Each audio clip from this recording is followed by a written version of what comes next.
안녕하십니까? 안녕하세요. 어제는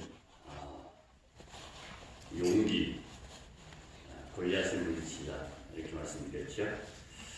오늘은 하나님의 것, 하나님의 마음에 가장 한 귀중한 존재, 이런 제목으로 말씀드리겠습니다. 이사야 41장 10절에 있는 말씀을 우리가 너무 잘 알지요. 두려워 말라, 내가 너와 함께함이니라. 놀라지 말라, 나는 내 하나님이 됨이니라. 내가 너를 굳세게 하리라. 참으로 너를 도와주리라. 참으로 나의 의로운 오른손으로 너를 붙들리라. 저는 이 이사야 41장 10절에 있는 말씀이 참 좋습니다. 어려울 때, 힘들 때 하나님이 붙잡아 주시고 굳세게 하시고 도와주신다고 말씀하시고 내 것이라 말씀하셔서 저는 이 이사야 41장 10절의 말씀을 늘 생각하게 됩니다.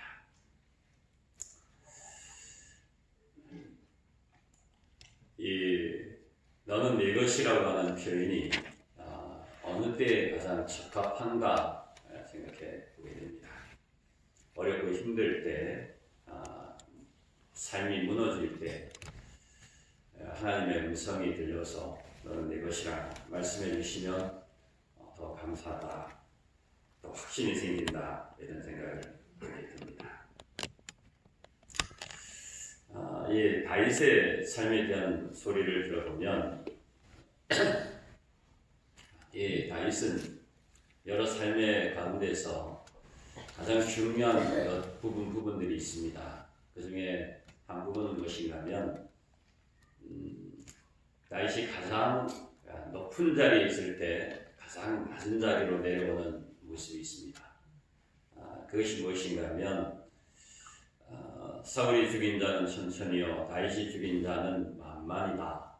이렇게 해서 다윗이 그 사울 왕의 기름 부음 그 이후로 이스라엘의 둘째 왕이 되었지요. 거인 골리앗을 물리치고 그 다음에 블레셋과의 전쟁에서 승리하고 그 다음에 오일승천에서 막 올라갔어요. 막 올라가다가 세월이 막 지나가서 40년 동안의 그 왕자에 있었는데 그 왕자의 한참 위에 있을 때에 우리아의 아내 바세바를 범하는 죄를 짓지요. 이 죄의 결과로 그 삶의 여정이 가장 높은 자리에서 가장 밑바닥으로 내려가는 모습을 보게 됩니다. 여기 사무엘하 16장에 나와 있는 사건은 어떤 사건인가 하면 이 다윗의 아들인 압살롬에 의해서 다윗이 그 자기 죄의 결과로 자기 아들에 의해서 예루살렘에서 쫓겨나서 밤에 막 도망가는 그 모습이 있는 것입니다. 그런데 그 막 도망갈 때 그 사울의 신하였던 사울의 가족이 시므이가 등장을 해서 무엇이라고 얘기하는가 하면 살인자 이렇게 표현합니다.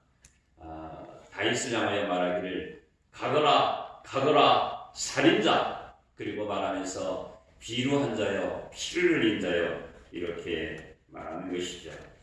그래서 다윗은 그 자리에서 어떤 모습으로 나타나고 있는가 하면 마치 하나님의 낯을 피하고 자기 죄로 말미암아 사람들의 저주를 받아가면서 이 도망가는 도망자의 모습을 보게 되는 것이죠. 하나님의 낯을 피해서 도망가는 인생은 참 불행한 것이죠. 그러니 하나님의 품을 떠나지 말아야 되는데 자기가 이 죄를 지음으로 말미암아 하나님의 품을 떠나가는 것이죠. 그래서 죄를 지은 인생은 이 도망자의 인생은 죄인의 모습으로 비춰져서 사람이 얼마나 바로서지 못하는지, 얼굴을 들지 못하는지를 보여주고 있는 것이죠. 그런데 하나님의 모습은 죄인의 모습이든 죄인이 아닌 모습이든 하나님은 너는 내 것이라 말씀하시죠. 죄인도 하나님께서 말씀하시기를 너는 내 것이라 말씀하시죠. 시대의 소망에 있는 표현 가운데 가장 의미 있는 표현이 하나 있는데 그것이 무엇인가 하면 하나님은 죄인을 미워하고 죄인을 사랑하시는 하나님이라고 하는 것이죠. 그래서 하나님의 속성 가운데 나타난 것이 무엇인가 하면 하나님은 사랑의 하나님이시고 하나님은 죄를 심판하시는 공의의 하나님이시죠. 그래서 죄를 미워하기 때문에 예수께서 십자가의 피해값으로 죄의 값으로 대속하셔서 우리 죄를 대신 지셨고 그래서 하나님의 공의가 나타나셨고요. 그리고 십자가에 예수께서 죽으실 정도로 하나님의 아들인 독생자이신 예수께서 십자가에서 돌아가실 정도로 하나님께서 당신의 백성인 죄인들을 사랑하신다. 그래서 십자가에서는 하나님의 사랑과 하나님의 공의가 가장 잘 나타난 것이 어딘가 하면 십자가다 하는 사실을 보게 됩니다. 시대의 소망 462쪽 3절 읽겠습니다. 사람들은 시작. 사람들은 죄를 사랑하면서도 죄인을 미워한다. 그러나 그리스도께서는 죄를 미워하고 죄인을 사랑하신다. 이것이 그리스도를 따르는 모든 사람들의 정신이 되어야 한다. 아멘. 사람들은 자기가 죄를 지으면서도 그 죄를 짓는 것을 너무 사랑하고 좋아하면서도 다른 사람이 죄를 짓는 그 죄인을 미워하지. 그런데 예수께서는 죄를 미워하고 사람들과 정반대로 죄를 미워하고 죄인을 사랑하십니다. 이것이 주님의 마음이고 정신이고 또 예수 믿는 사람들이 갖춰야 될 바람직한 모습이지요.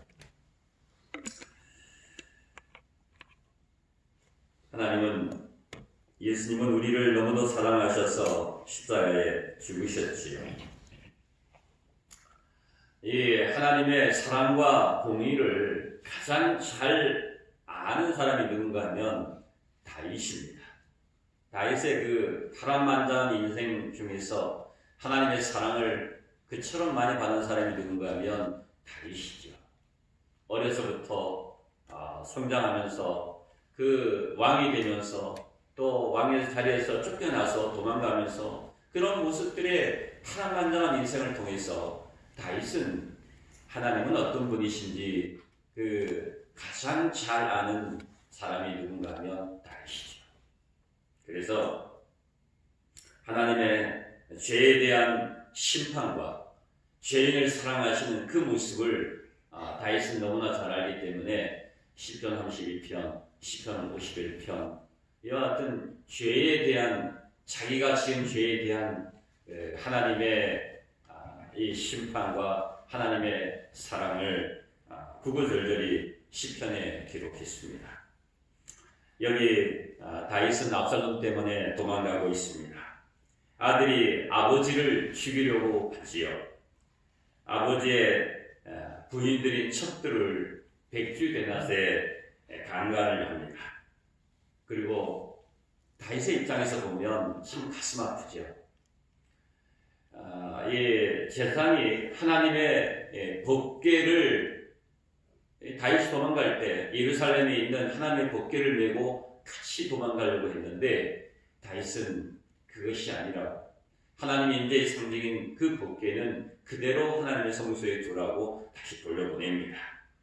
그리고 도망가는 다윗에게 심의의 저주하는 소리가 들립니다. 살인자, 사울의 피를 흘린 자, 도망가는 다윗을 향하여 뒤를 따라오면서 저주합니다. 어쩌면 그 심의의 그 저주의 소리가 다윗의 그 가슴을 콕콕 찌르는지 모르겠어요.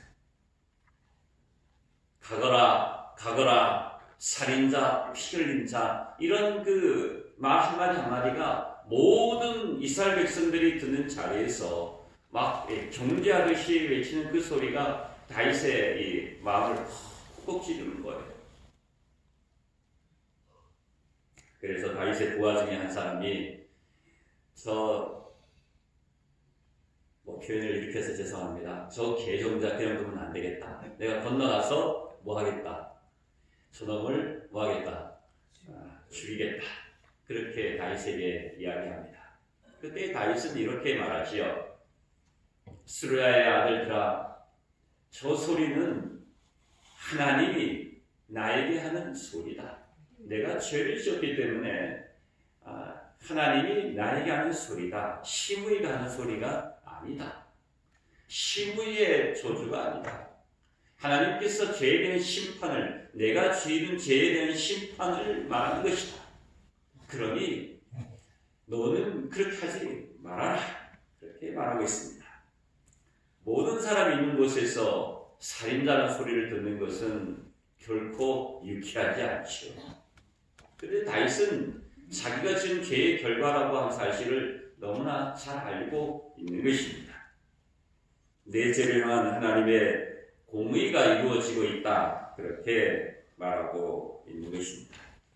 하나님께서 혹시 내가 이런 소리를 듣고 시므의 저주의 소리를 들었을 때 내가 이렇게 참고 내가 이렇게 인내하면 하나님께서 나의 그런 선함의 모습을 통해서 내 죄의 모습을, 내 삶의 모습을 바꿔주시지 않을까 그렇게 기도하는 것이죠.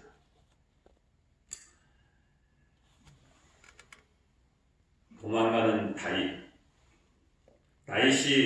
만일 다윗이 사울에게 쫓겨서 도망가고 있다면 그래도 억울하거나 죄스럽지 않습니다. 억울하죠. 그런데 그 사울에게 쫓겨서 도망가는 그 도망은 이유 있는 도망이죠. 그런데 지금 다윗이 압살롬에게서 쫓겨서 도망가고 있는 것은 누구 죄 때문에? 누구 때문에? 자기가 지은 죄 때문이잖아요. 그렇잖아요. 억울할 게 있어요, 없어요? 네, 없어요. 억울할 게 없어요. 그러니 도망가는 것은 어쩔 수 없는 거예요. 다윗은 그 자기가 지은 죄의 결과를 고스란히 자기 몸에 갖고 있는 것이죠. 죄의 짐이 무겁지요. 그래서 다윗은 이 도망가는 다윗의 모습은 정말 피투성이 같은 자기의 모습을 그대로 보고 있는 것입니다.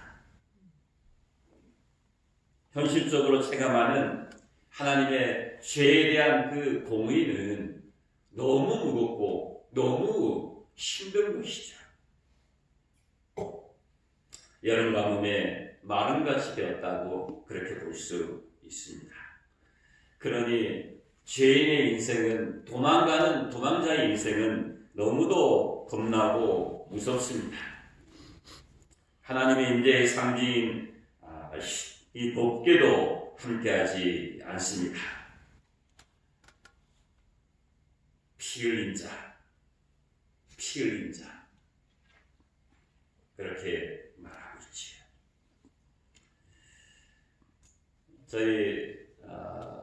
저는 서울시 중랑구 묘목동에서 목회를 하고 있는데, 묘목동에 병원이 이렇게 있습니다. 그 중에 88병원이라고 하는 데가 있는데, 그 88병원 그 벽면에 어떤 사람이 그림을 하나 그려놓고 글을 써놨는데, 아프면 서럽다, 이렇게 써놨어요. 지나가는 많은 사람들이 병원에 가면서 병원에 오라는 거예요, 오지 말라는 거예요. 오지 말라는 거죠. 아프면 가슴 아프고 서러운 것이죠. 죄를 지으면 어떨까요? 죄를 지으면 겁나고 무섭습니다. 죄를 지으면 갈 데가 마땅치 않습니다. 하나님의 낯을 피해서 도망가는 인생은 행복하지 않습니다. 내가 범한 죄 때문에 하나님이 나에게서 떠나셨는가? 도망가는 다윗의 입장에서 보면 외롭고 무섭고 아무도 나와 함께하지 않는 것 같고, 특별히 하나님이 나와 함께하지 않는 것 같은 그 모습은 너무 가슴 아프죠. 하나님은 도망가는 인생에, 도망자의 삶에도 함께 하시죠. 그래서 우리는 도망가는 도망자가 아니죠. 죄인이 아니죠. 아무리 시므이가 살인자라고 외쳐도 그래도 우리는 도망자가 아니죠. 사랑하는 성도 여러분, 우리는 도망자가 아닐 뿐만 아니라 버려진 사람이 아닙니다. 호세아 11장 8절로 9절에 있는 말씀을 보겠습니다. 함께 읽겠습니다. 에브라임이여, 시작. 에브라임이여, 내가 어찌 너를 놓겠느냐? 이스라엘이여, 내가 어찌 너를 버리겠느냐? 내가 어찌 너를 아드마같이 놓겠느냐? 어찌 너를 스고인같이 두겠느냐? 내 마음이 내 속에서 돌아서 나의 긍휼이 온전히 불붙듯 하도다. 내가 나의 맹렬한 진노를 바라지 아니하며 내가 다시는 에브라임을 멸하지 아니하리니 이는 내가 사람이 아니요 누구라? 하나님입니다. 나는 내 가운데 거하는 거룩한 자니 진노함으로 내게 임하지 아니하리라. 아멘. 뭐 함으로 임하지 않는다고요? 진노함으로. 너 나쁜 놈이다. 너 죽을 놈이다. 그렇게 하나님께서 그렇게 진노함으로 임하지 않는다고 말씀하십니다. 여기 등장하고 있는 아드마와 이 스보임은 하나님께서 소돔과 고모라 성을 멸망하실 때에, 심판하실 때에 같이 멸망당한 광야의 성읍들입니다. 그러니 하나님께서 이스라엘 백성들을 사랑하시는데 결코 아드마와 스보임 같이 멸망할 것이라는 거예요. 하지 않을 것이라는 거예요. 하지 않겠다. 하지 않을 거라는 거예요. 그러니 내가 어찌 너를 버리겠느냐? 내가 어찌 너를 놓겠느냐? 결코 너를 뭐하지 않겠다. 버리지 않겠다. 뭐하지 않겠다고요? 버리지 않겠다. 그러니 우리는 어떤 존재인가 하면 버려진 존재가 아닙니다. 아멘. 어떤 존재가 아니라고요? 버려진 존재가 아니지요. 내 마음에 합한 다이사, 피투성이라도 버려진 존재라도 너는 살아야 된다. 하나님의 긍휼하심이, 하나님의 은혜가 다윗에게 임했던 것처럼 오늘 우리에게도 임하니 너는 결코 어떤 존재가 아니다. 버려진 존재가 아니다. 그렇게 말씀하고 있습니다. 에스겔 16장에 보면 하나님의 백성인 이스라엘 백성들이 우상 숭배를 해서 하나님의 품을 떠났습니다. 그런데 그 하나님의 품을 떠난 존재가 마치 뭐 같은가 하면 갓난 아기가 태어나서 바로 들에 버려진 것 같아, 그렇게 말하고 있습니다. 마치 이 양수에서 그대로 태어난, 탯줄도 떼지 못하고 태어난 그 모습이 그대로 들판에 버려져 있는 피투성이 같은 예루살렘 백성의 모습을 그대로 말하고 있지요. 그래서 내가 나던 날에 내 몸이 천하게 여겨져서 내가 들에 뭐해졌다고요? 버려졌다. 하나님의 말씀을 거역해서 이스라엘 백성들이 우상 숭배를 함으로 말미암아 들판에 버려진 하나님을 떠난 존재가 됐다고 말하는 것입니다. 근데 하나님께서 그 버려진 존재를 그냥 버려진 존재가 아니라 살려고 발버둥치는 그 발짓하는 에스겔 16장 5절로 6절의 모습을 그대로 보면서 말씀하시기를 피투성이 같은 내 몸이라도 살아야 된다고 말하고 있지요. 비록 버려진 존재지만 너는 버림받은 그 존재가 아니라고 말하지요. 죄로 말미암아 버려진 것은 사실이지만 그 버려진 너를 위하여 더 크게 버려진 예수님이 받으시다. 그렇게 말하는 것이지요. 시편 22편 1절과 2절 그리고 마태복음 27장 46절은 같은 구절을 연결하고 있습니다. 예수께서 십자가에 못 박히셔서 돌아가실 때에 이렇게 외치시죠. 엘리 엘리 라마 뭐라고요? 사박다니 나의 하나님 나의 하나님 어찌하여 나를 뭐하셨나이까? 버리셨나이까? 그렇게 말씀하시죠.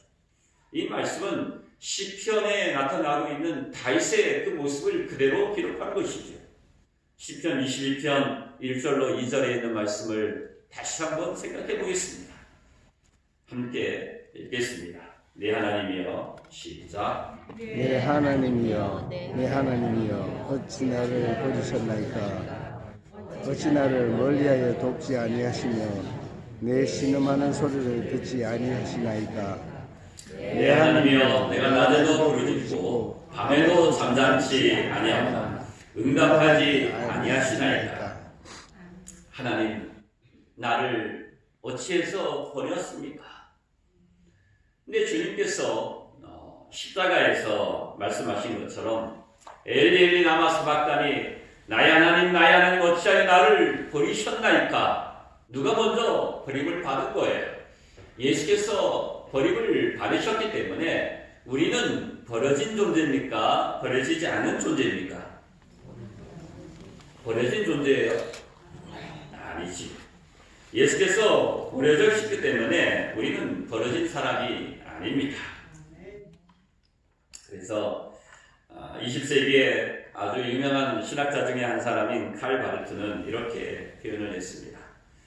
한 사람 예수 그리스도를 버림으로 모든 사람을 뭐 하셨다? 구원하셨다. 하나님은 아들을 버리심으로 모든 사람을 뭐 하신 것이다? 구원하신 것이다. 예수께서 버려지셨기 때문에 우리는 죄로 말미암아 정말 버려진 존재지만은 어떤 사람이 된 것이라고요? 구원받은 사람이 된 것이고 버려진 사람이 아니라 구원받은 하나님의 사람이 건져진 하나님의 사람이 된 것이죠. 아멘. 하나님은 우리를 하나님에게 있어서 가장 귀중한 존재로 우리를 삼으시고 우리를 인도하시지요. 그래서 우리는 버려진 존재가 아닙니다. 우리는 모두 하나님의 마음에 합한 하나님께서 가장 귀중하게 여기는 하나님의 것이고 하나님의 백성이지요.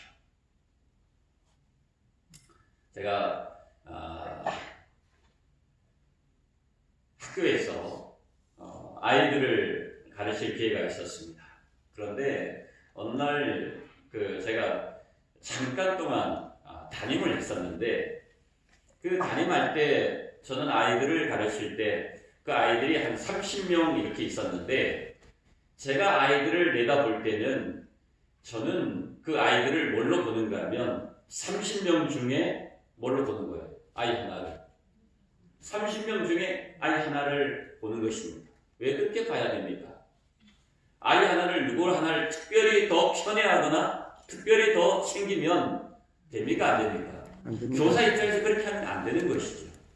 그래서 학생 한 사람에 있어서는 한 사람을 교사가 바라볼 때는 그 아이는 30명 중에 하나지만 그 부모의 입장에서 보면 그 아이는 어떤 아이입니까? 그 아이 하나는 가장 귀중한 아이 하나죠. 30명 중에 하나입니까?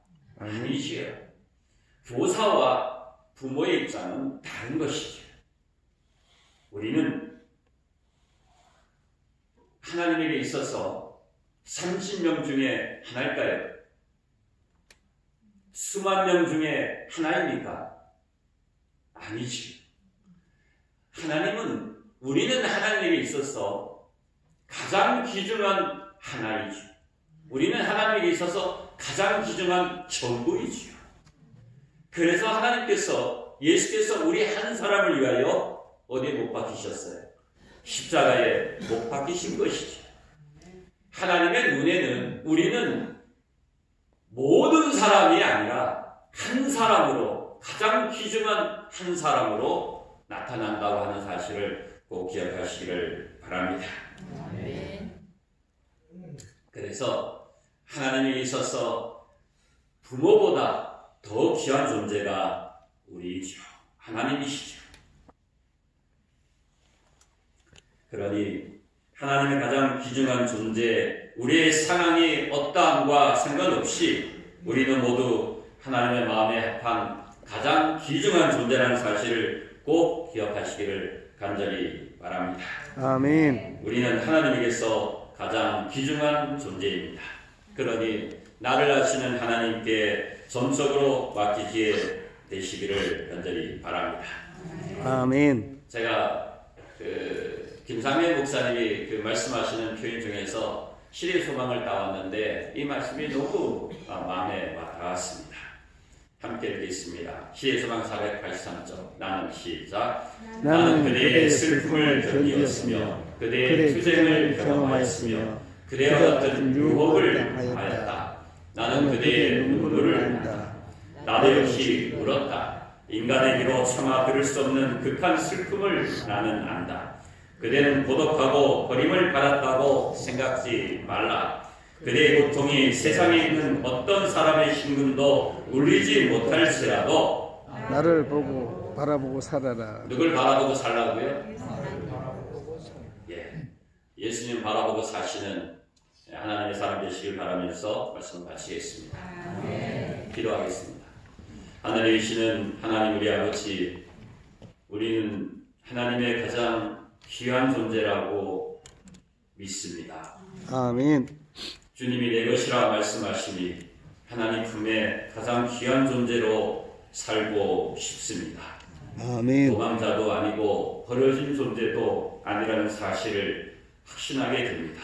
하나님 품에 가장 소중한 존재로 주님을 바라보고 주님이 사랑하는 존재로 살도록 인도해 주시옵소서. 오늘 하루 주님의 품에 소중한 존재로 살게 해 주시기를 예수님 이름으로 기도합니다.